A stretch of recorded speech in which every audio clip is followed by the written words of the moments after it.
Assalamualaikum warahmatullahi wabarakatuh. Bismillah, Alhamdulillah, Shallallahu alaihi Muhammad. Sahabat-sahabat sekalian, Ibu dan Bapak yang berbahagia, kali ini kita masuk di modul ke-13 ya. Nah, ini mudah-mudahan di modul sebelumnya ya, Ibu dan Bapak, kawan-kawan sudah memetakan dan juga sudah memberikan benang-benang merah atau apa clue-clue yang bisa kawan-kawan praktekkan tentunya ya. Karena ketika tidak dipraktekkan ya tidak akan terasa efek positifnya, dampak positifnya. Nah, di modul ke-13 ini kawan-kawan ya kita akan membahas bagaimana ketika luka lama itu memicu pikiran berlebih atau reaksi, reaktif diri kita atau diri kawan-kawan semuanya. Nah, kadangkala ya reaksi yang over atau reaksi berlebih atau overreaksi. Nah, pada hal-hal sederhana mungkin ya ketika kita dijumpakan atau ditemukan dengan hal-hal kecil ya, kita dalam bereaksi itu seringkali over ya berlebihan.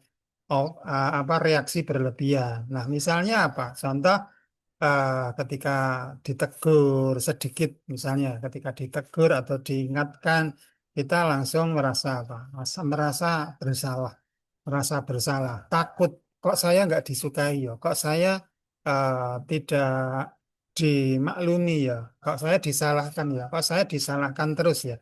Nah, atau bahkan mengulang-ulang satu situasi yang sudah apa sudah tahu kalau misalnya kesalahan atau mengulang-ulang satu situasi di kepala kita bukan kesalahan tetapi adalah reaksi berlebih dari kita ditemukan atau dijumpakan oleh Allah dengan hal-hal yang sedikit tidak menyenangkan di diri kita. Nah, sebenarnya ini bukan satu posisi atau kondisi kawan-kawan itu lemah, bukan apalagi tidak punya iman, tapi ini adalah sebuah luka ibaratnya, sebuah luka yang terkuak kembali, sebuah luka lama yang tersibak kembali, terbuka kembali. Kenapa luka lama ibaratnya luka yang terasa sudah lama tidak ada efek atau tidak berasa apa-apa, kok bisa terasa lagi, kok aktif lagi, kok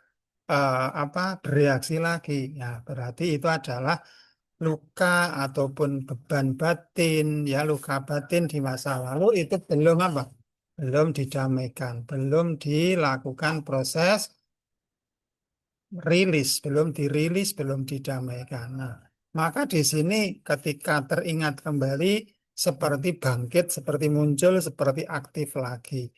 Nah, ini bisa kawan-kawan perhatikan ya apakah saat kawan-kawan bereaksi berlebih, overreaksi terhadap satu hal tertentu itu, kawan-kawan bisa merenung.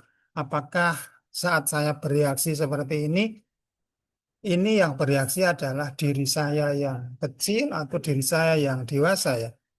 Oh, diri kecil apa diri dewasa ya? Bagian diri kecil diri saya apa diri dewasa ya? Nah, ini ketika kawan-kawan merenung ya, mulai merenung dan belajar di sini nanti kawan-kawan akan bisa menemukan bagaimana kawan-kawan selama ini bereaksi terhadap satu hal tertentu.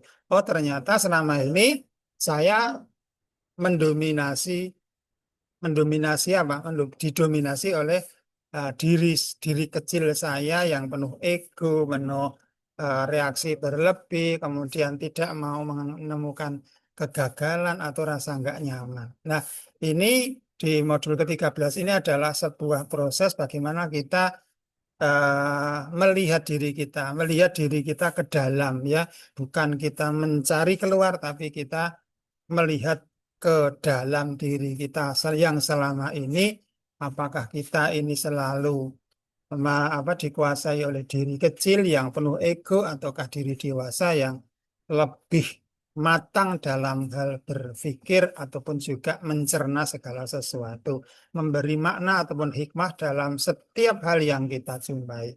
Nah, ini mudah-mudahan bisa dijadikan wawasan bagi teman-teman ya. Mudah-mudahan bermanfaat. Kita nanti akan lanjut di modul ke-14. Wassalamualaikum.